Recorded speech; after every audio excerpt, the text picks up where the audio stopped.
shit forever. I've been in the field with whatever they throw at me. Brush it off, pick myself up, moving on to the better. Okay. Hey. Welcome back to the Brian Roberts Podcast. Before we jump into this next episode, please like and subscribe to the show below. This episode marks my guest's 15-year anniversary of his second plane crash. Please join me in the episode with Austin Hatch. Austin, welcome to the show. Yeah, thanks so much for having me, Brian. Really appreciate it. Yeah, I appreciate you being here. It's interesting. Your name has been on my mind for many, many years. I'm a huge college basketball fan, and I'm sitting there with my wife, and we're watching SportsCenter, and all of a sudden they cut to SC's story, and they tell this story about Austin Hatch. And I'm watching your story unfold. I'm sitting there with my wife, super inspirational, and literally shared with her, I was like, at some moment, I'm going to meet this guy. Mm-hmm. I was so moved by what has happened and transpired in your life. Not only that, but how you've chose to rise up, be the man that you are today, take your inspiration and faith out to the marketplace, right, and share your story. So I thought that was unbelievable that we have got connected many years later. This was pre-podcast, before this was even a thought. And I'm just honored you're here and super excited to visit with you and catch up today. Yeah, no, for sure. Thanks so much for having me. I appreciate your kind words. And as you alluded to, what happened to me has given me a unique opportunity to inspire people and add value. And I kind of feel like what happened is what it is. You can go one of two ways. You can either hold it in and, just grieve about it, feel sorry for yourself, or you can share the story with other people and hopefully inspire them and keep moving forward. And the thing about it for me, I'm doing this to help others. Hopefully it does. It helps me a lot too, so. Well, I appreciate that. I know I had lost my father, and same similar experience you described as far as bottling it up, sharing it. I know because of our relationship and how close we were, it's almost therapeutic to talk about it and relive exciting times and go down the other path that you talked about instead of bottling it all up. For those of our viewers that don't know Austin's story, why don't you share with us kind of the trials and tribulations you experienced, as an 8-year-old, and then again later in life that kind of led you to, where you're at right now and the passion that you have for doing what you do and delivering the message you have. Yeah, so first and foremost, I was born to an incredible family in Fort Wayne, Indiana. My mom was an incredible homemaker. My dad was a doctor, had amazing siblings. Lindsay was 3 years older than me. And my little brother Ian was 3 years younger. Okay. And just had an amazing life, the kind of childhood most kids dream of, right? Yep. So my grandparents had a home in northern Michigan. And we were up there celebrating their 40th anniversary. And we were flying back home to Indiana, where we lived in Fort Wayne. And as we were preparing to land, tragically the airplane crashed and burst into flames and took the life of my mom, Julie, who was 38 at the time, my dad's high school sweetheart, sister Lindsay, who was 11, about to turn 12 a week later, and then little brother Ian, who was only 5. Incomprehensible loss, right? It's really the only word I can use to describe it, incomprehensible. Yeah. But my dad and I found a way to press on, and you don't get through that, right? But as you alluded to, right, with your father, too, you don't get through it, but you just kind of learn to live with it. It is what it is, tragically, and my condolences to you and your family.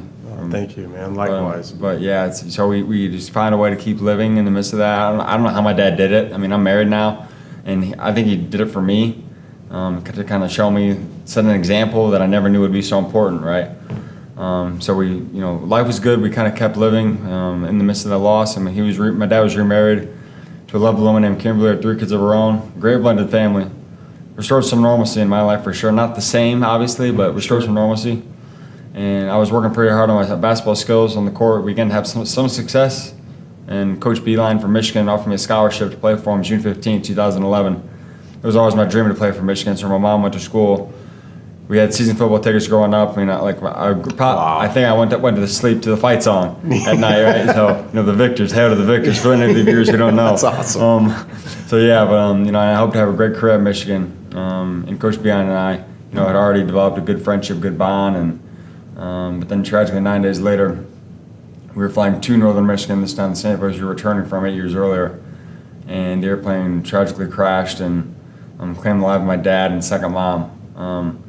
And almost killed me as well, put me in a coma for 2 months. And had a long list of injuries: traumatic brain injury, punctured lungs, broken ribs, I think five or six broken ribs, fractured clavicles. Wow. Hematomas in my leg, a lot of bad stuff. I don't even know the whole list of injuries. I mean, I think I saw the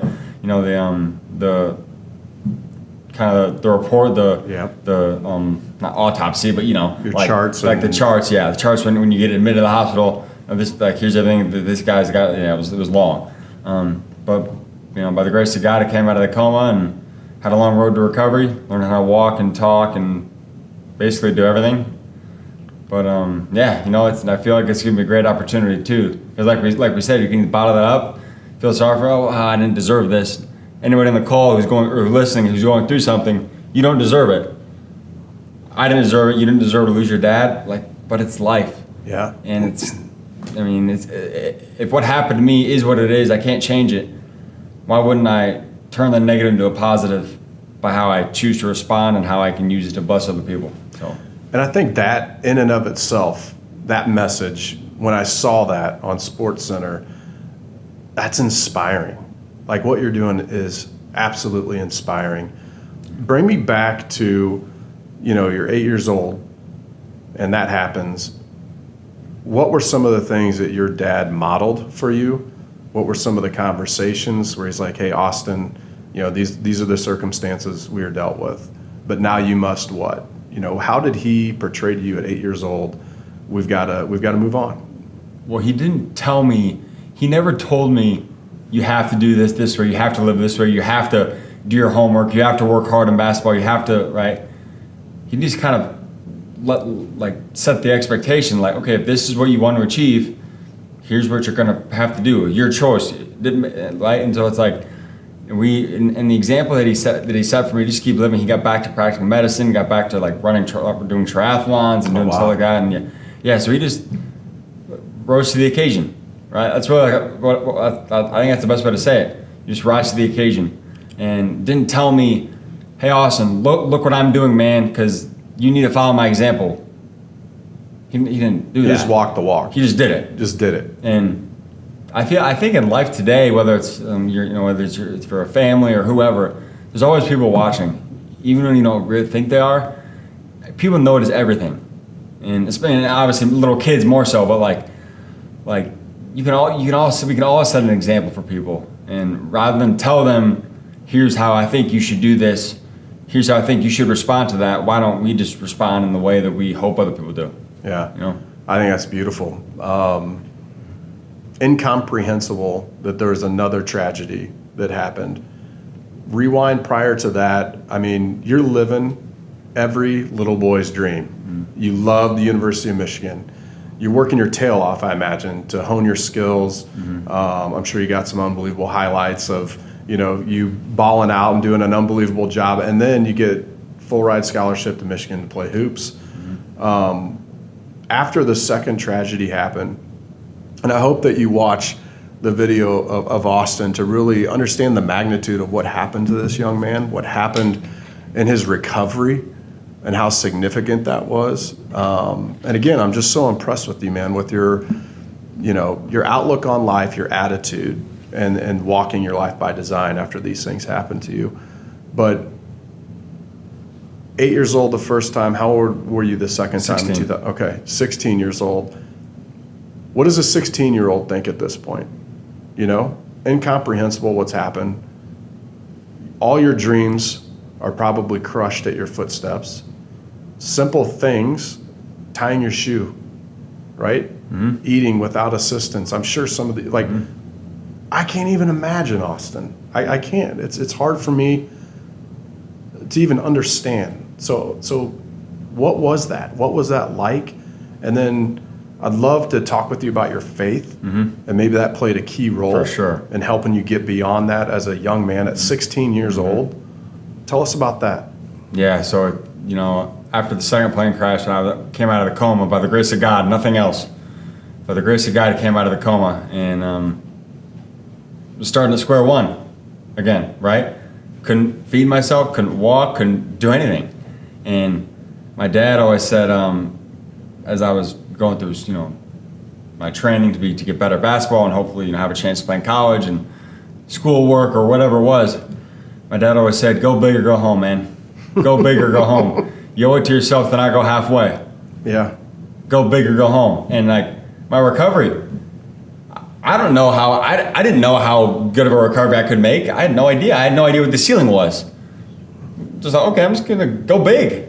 Like, why wouldn't I, right? Like, I don't think any of us really know the ceiling for ourselves. For obviously, you know, maybe that's relative, but like I probably would never be Usain Bolt. If I trained as hard as I could to be a sprinter, I would never be Usain Bolt. But right, like if you're working to achieve a goal, just go big. Just keep going big until like you stop. Like I don't know, until you stop progressing, stop improving. Just relentless. Just get after it. Yeah, and so that was my mindset in the recovery. So my traumatic brain injury was a really bad one. So TBIs, traumatic brain injuries, are measured on a scale of 1 to 7. 7 being the worst. Levels 1, 2, and 3 have a pretty good chance of, returning to relatively normal life, regaining your independence. You can take care of yourself, live life on normal terms, right? Levels 4, 5, 6, and 7 have decreasingly smaller chances. And my TBI, the docs who took care of me said it was the worst TBI they'd ever seen that came out of a coma. The worst, level 7. So you were level 7. I was level 7. Like I was like worst of the worst. And my goal was, okay, well, I'm gonna do everything I can to make the greatest recovery from a level 7 TBI that's ever been made in the history of the world. Maybe I did, maybe I didn't. That's just my goal, right? Like, go big or go home. Like, if you go big, I'm not gonna say that the results are gonna guaranteed to take care of themselves, but I feel like there's a pretty good chance. Yeah. So yeah, I had a really bad TBI, but it gave me a great opportunity too, because you can't make a great recovery from a TBI if you don't have a TBI. Yeah. I didn't ask for it. Right. But it's the hand I was dealt, so. And here we are. Here we are. So 2 things with that. One, how did that play into your relationship with Coach at Michigan? And second part of that question is, on a scale of 1 to 10, hey, B-Rob, I'm a 10. I can do anything I've ever done before, physically, mentally. Where do you fall on that scale? Are you an 8 and striving to get towards a 10? Or is it, no, man, I'm an 8, it's always going to be 8? Or no, I made it. I took these circumstances and I'm a 10. I went relentless, go big, go home. So what are those 2 things for you? Yeah, so I think I think I'm a 10 differently. If prior to the accident I was a 10, for the sake of argument, I had to get a lot better at basketball, but just for the sake of argument, say I was a 10. Yeah. If you're using my current basketball ability to my ability pre-accident, I'm probably like a 2 or 3. Okay. I mean, like I could dunk. I could score 40. I could, right? I scored 1 point in 4 years at Michigan. Yeah. But I don't know. Maybe I told you this on one of our pre-calls. I'm in the record books at Michigan. I'm the all-time lowest scoring full scholarship athlete. Love it, man. Program go history. big or go home. Go big or go home. There will never be a full scholarship athlete for 4 years that scores less than 1 point. It probably won't happen. I love it. But hey, I was blessed to be there, and it's amazing. Yeah. So with that, how did Michigan treat you? Here that you're a star, prized recruit coming in, full ride. Tragedy happens. What was your relationship with Coach? What was your experience freshman, sophomore, junior year, senior year? Tell us about that. Yeah, so our Coach Beilein, as I was saying, before, 2 greatest men in my life ever, my dad and Coach Beilein. And one of the things I talk about when I speak, and I'll talk about to your team tomorrow, is the fact that he followed through in his commitment to me. So we committed to each other June 15th, 2011. Commitment's a 2-way street, right? I commit to him, he offers me a scholarship, I commit, he commits to have me on the team. Yeah. The second plane crash happened 9 days later, almost killed me. He comes to visit me in the hospital in late August, early September of 2011. I'm in a wheelchair. I can't walk. And I can't really do anything. I mean, I have people like feeding me. I have people I'm unbelievable. I'm like incapable of doing anything. And he said, Oss, I can't wait to have you on my team someday, man. I can't wait to have you on my team. Whenever you're able to come to Michigan, I can't wait to coach you. Here's a guy that's recruited the likes of Tim Hardaway Jr., Trey Burke, Duncan Robinson, Karis LeVert, DJ Wilson, Franz Wagner, Mo Wagner. Like, these guys are pros. Yeah. They're pros playing in the NBA. Like they're in the top 500 best players in the entire world. Right? And he tells the kid that can't walk that he can't wait to coach him someday. The level of integrity, the follow through and his commitment, despite the change in circumstance, right? If we can all do that, if we can all have our follow through, and if everybody can, I'm not saying if everybody can be John Beilein. He's got, he got flaws. Everybody does, but like that alone, yeah, the follow through on your commitment, despite a drastic change in circumstance. yeah. He offered me a scholarship to thinking I'd be able to help a team win on the court. Scoring, rebounding, playing defense, things like that. My injuries prevented me from playing at a high level, but his follow through and his commitment didn't waver though. So Integrity. Just incredible. Just incredible. One of the, I hope if my wife and I, if someday our kids want to go play in college or are able to, I really hope they go play for a guy like John Beilein. Yeah. So the kind of kid that I feel like as a dad, I think the reason my dad was sold on him was just because you can see the character, you can see the integrity. You meet him, shake his hand one time, right? You know those people, and it's just like it's a winner. Instantaneously. Instantaneous. How's faith played a role in your life with all this? I mean, I'll go back to where we started. The two paths that you can take. The path of least resistance is to be angry, and why me? Why these circumstances? Not the path you chose. No. Did faith have a role why not in me that? though? Yeah. Right. True. Yeah, and it's I think, from a faith standpoint, it's I think James 1:12 says, "Blessed is the one who perseveres under trial, because having stood the test, that person will receive the crown of life the Lord has promised to those who love Him." Maybe misquoting that a little bit, but it's something like that. I think, like if you persevere, it doesn't say things might work out for you. You might Might get better. The ball might bounce your way. It says you're going to be blessed. What more can we ask for, right? Than to be blessed, and not to say that I hope my life is proof of that, but everybody faces challenges. Everybody faces trials. We face a couple big ones, and we persevered. We pressed on, and I'm more blessed today than could have ever imagined. I mean, my wife is amazing, and Now tell me about her. How'd you guys meet? yeah, so Did you outkick your coverage? first things first. Yeah, I think, Brian, I don't know about you. I think I might have actually redefined the term. I might have redefined the term outkick my coverage, but yeah, so she walked into political science class late one day and was looking for a seat. I'm just, from playing sports, you were taught to be good teammates, right? And she was looking for a seat, and I knew who she was. She was like an all-American Bible player, really, really good. And I flagged her down to come sit next to me, and she took the bait, fortunately, and we hit it off, and didn't pay much attention to the lecture that day, probably should have, but yeah, we hit it off and started dating a few weeks later, and after we graduated, got married, and just amazing. And the amazing thing about this is, my wife's dad is big into Michigan recruiting. Really? He grew up in Ann Arbor. His dad, Abby's grandpa, was a professor in the School of Engineering at Michigan.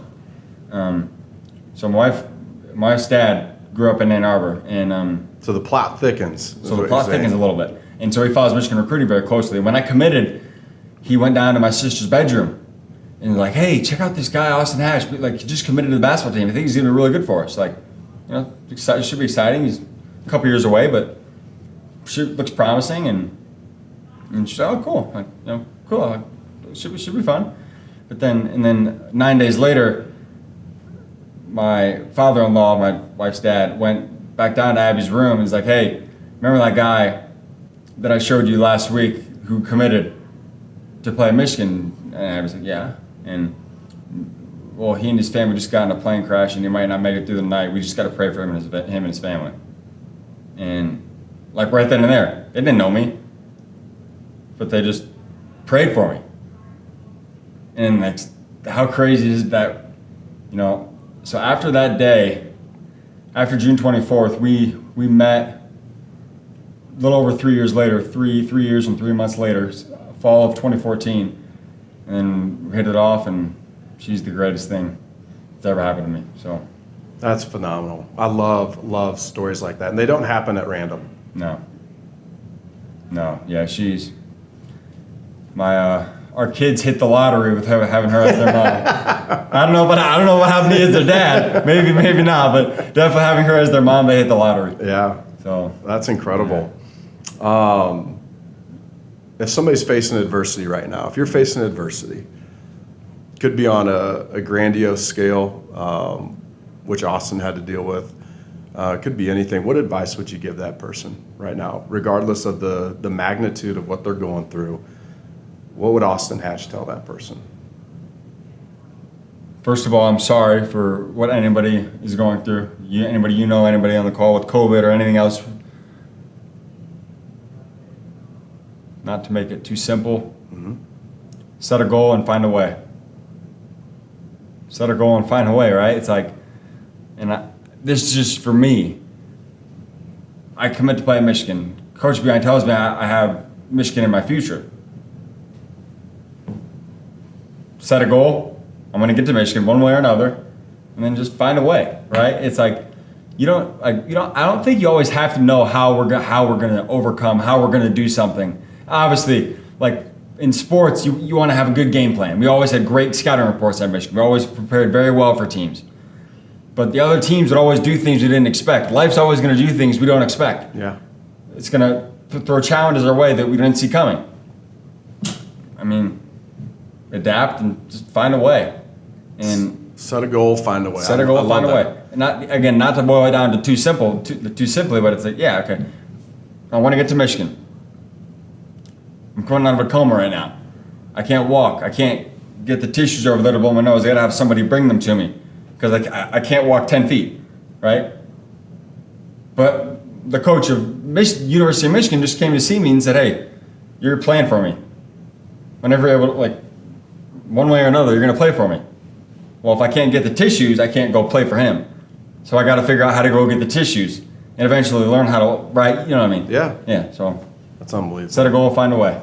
So the word that comes to my mind is grit, and I know that's an important word in your life. Can you explain why?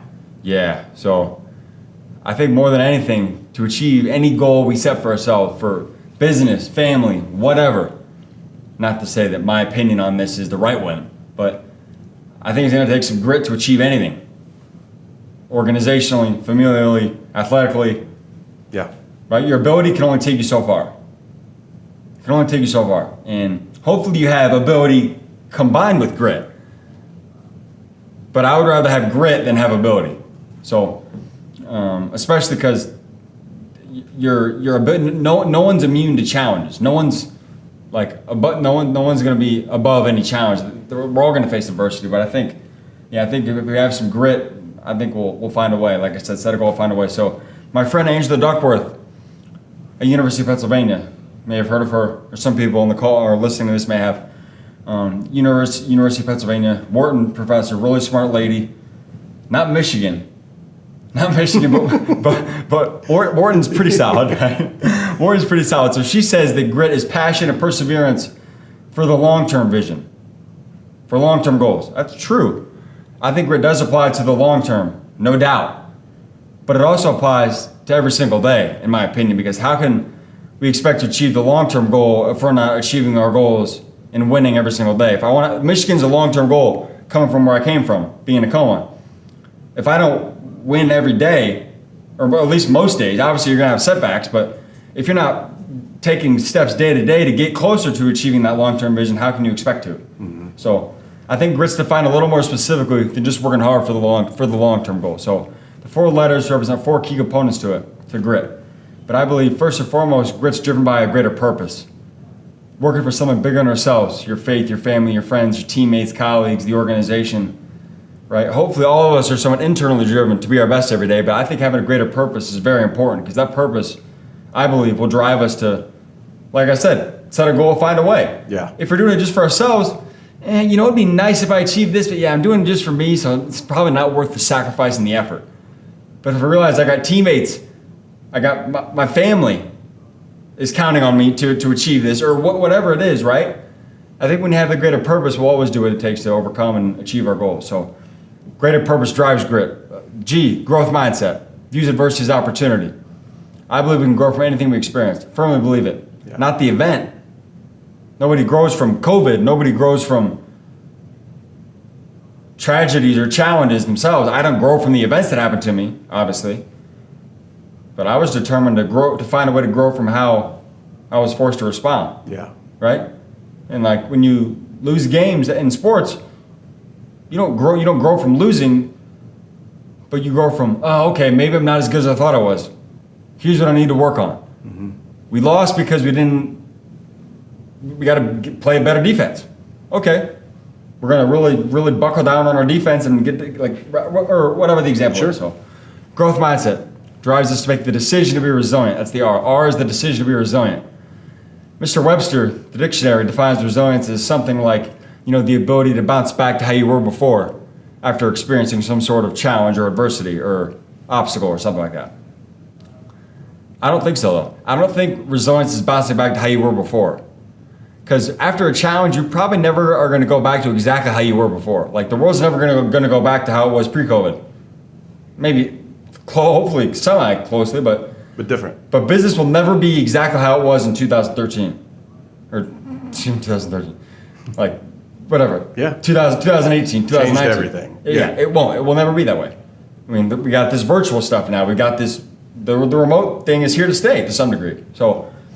Which I'm thankful, by the way, we're face to face. I'm so glad that we're able to do this versus it's different. Virtual. Yeah. 100%. Virtual is great. The connect makes the world smaller. Zoom's great, but you don't get the energy. Yeah. I mean, you're looking at a little camera for so. Resilience is finding a different way to win. The world's. I think if we would have,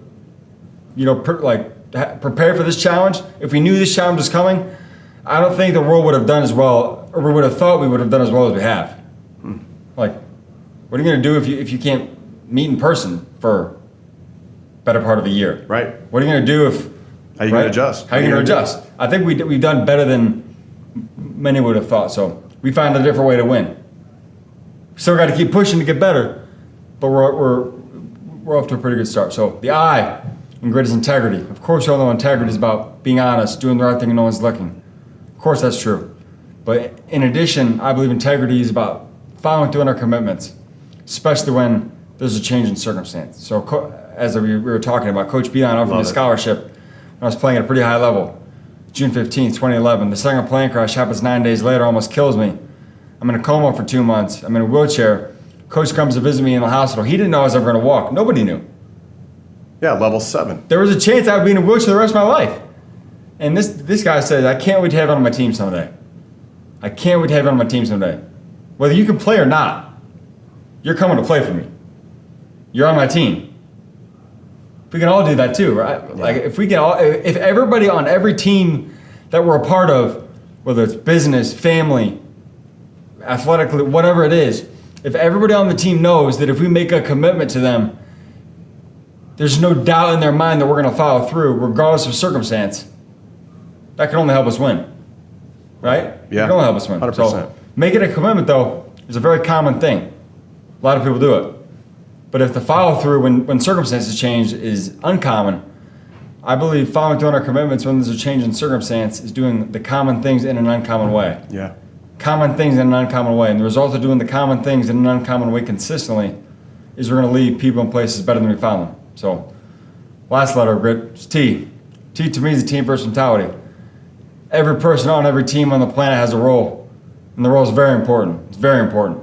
We were talking about earlier, I'm the all-time lowest scoring full scholarship athlete in program history at Michigan. 1 point in 4 years. But coach included me in the program, so he was giving me a role. Yeah. It wasn't the role that I wish I had. I would have loved to play. But since I couldn't, I felt I owed it to my team, I owed it to coach, I owed it to my teammates to make the effort to be the best I could be every day. And maybe I did, maybe I didn't. I mean, I'm human. Not every day. You're not going to bring your best every single day, but hopefully, most of the days you are. At least making the effort to. And yeah, I think if we have that team first mentality and just remember that it's not even about us really. the adversity that I'm facing, or that we're facing, yeah, it may impact us directly. But if we shift our focus from how the adversity only affects us to how we can use it as a blessing, to be a blessing to the team around us and be a blessing to other people, I'm not going to say that makes it easier to get through it, but I think that you can kind of turn negatives into positives by what you choose to focus on. Rather than, this only affects me, okay, this is tough, but I'm going to use this to bless others. I'm going to find a way to. So I love that. Man, I know I'm going to come back to this and listen and watch and take pages and pages of notes. But the one thing that resonates that I won't forget is grit, growth, resilience, integrity, and team. Man, that's powerful stuff. I appreciate you sharing that. Last question I have for you, Austin. Maybe many of you watching and listening are thinking as well, what is next for Austin Hatch? So my wife and I are hopefully on our way to being parents someday. Awesome. Want to be the best dad. That's I had the greatest dad. Obviously, I'm biased, and hopefully every son or daughter feels this way. My dad was just everything that's good about humanity, everything that's good about man and fatherhood. That was my dad, and I think part of the reason I was saved was to pass on the lessons that I learned from him to, hopefully someday our son or daughter. And yeah, so there's that's trying to build this business to impact and inspire as many people as you can, one person at a time. Trying to make this big, trying to go big. Yeah. Right? Trying to go big in this business, but then I'm trying to go big as a dad. Well, got to go big as a husband first though, right? So go big as a husband, go big as a dad, go big in this business. Those are the three things. I love it. Well, I think you're well on your way, my friend. No, I appreciate you joining us today. Thank you, everybody, for tuning in. Super excited. We'll get you all information to follow Austin, but really appreciate you being on here, my friend. Thanks, man. Really appreciate it. All right. Thanks so much. Thank you. Thank you for watching the Brian Roberts podcast. If you enjoyed this conversation, please be sure to follow the podcast for more just like it.